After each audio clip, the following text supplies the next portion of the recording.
Reporting now at 6 o'clock, the South Bend officer accused of aggressively pushing his girlfriend to the ground is temporarily off the city's payroll.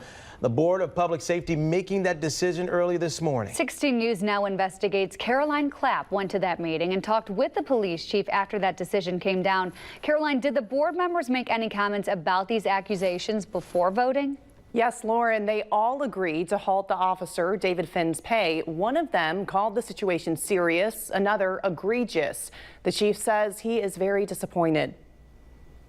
You took an oath to protect, you took an oath to serve us and this community, and we're looking to you to do that, on duty and off duty. That's the message from South Bend's Board of Public Safety to the 6 newest members of the South Bend Police Department. Their swearing in fell on Wednesday, the same day the board voted to halt the pay of 2-year officer David Finn.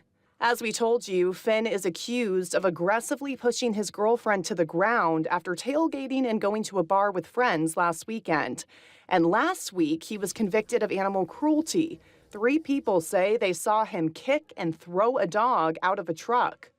Well, it is disappointing, no doubt about that. I mean, I know that's an understatement. Chief Scott Ruskowski says the department is launching an internal investigation. Regarding the dog incident, that is an internal process right now, so we're looking at things, policies, laws, training, anything that there may be a violation of. Again, Finn has been convicted of animal cruelty, a misdemeanor, but he has only been charged with domestic battery.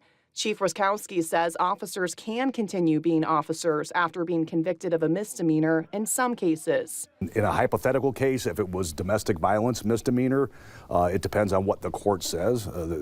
Typically, though, in those cases, even misdemeanors, firearms would not be allowed. Therefore, he would not have a certification as or he or she would not have certifications of a police officer. Ruskowski says, although this is a very disappointing situation, cops are just people too. You always hear publicly and you always hear often that, hey, do this and lower standards to get police officers on. But then as soon as they're sworn in, they're expected to these higher standards. Nobody's yet to define what they are. Again, David Finn is still a South Bend police officer, but will no longer be paid or be at work until this court process plays out. If the domestic battery charge is dropped, the chief says he will get full back pay and be reinstated. He will be back in court on December 17th.